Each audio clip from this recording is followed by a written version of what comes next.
I wanted to see if I could fix someone's sleep with red light therapy, so I decided to give myself a challenge.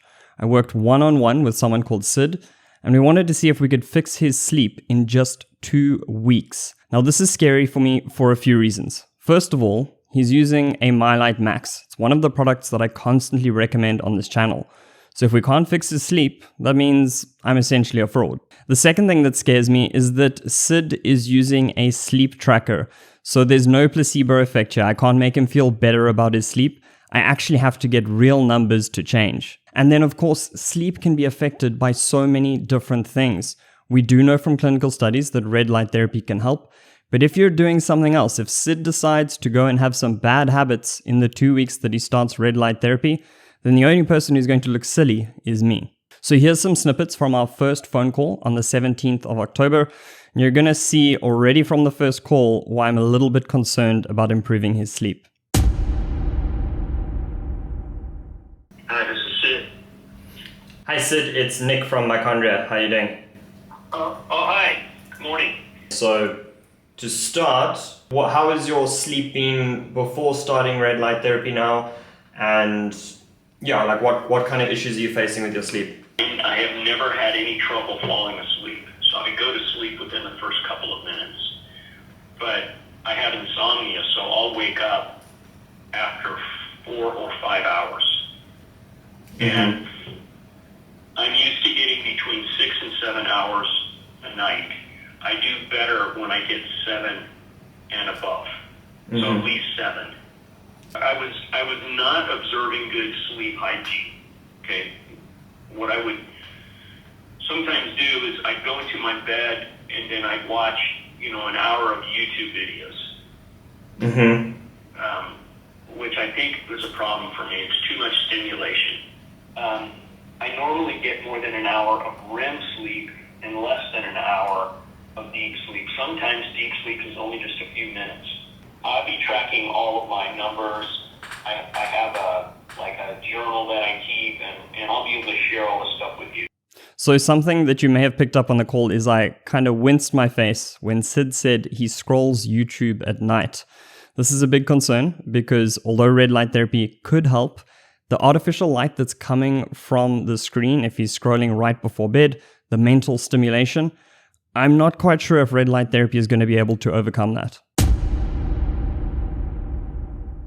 So we are a week into the 2-week trial, and Sid and I aren't talking at the moment. We're just kind of giving him his protocol and going to see what happens. But I've come across a study that has me a little concerned. So the study is titled Interactions Between Sleep Habits and Self-Control. And as you can see here, a sleep-deprived individual who has expended the necessary resources for self-control is at an increased risk for succumbing to impulsive desires, poor attentional capacity, and compromised decision-making. So my hands are in Sid's decisions here, and I hope that even though his sleep has been suffering, red light therapy is such a simple thing to do, that he will stay diligent with his sessions. So Sid, it's been about 2 weeks. You have me very interested because you said you have some numbers. I would love to hear how things have been going.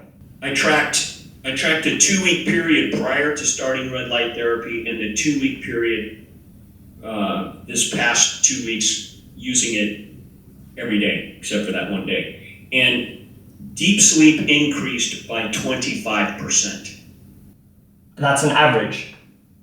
Yes. All right, so I've just gotten off the call with Sid. I am very happy to hear that we had a 25% on average improvement in his deep sleep.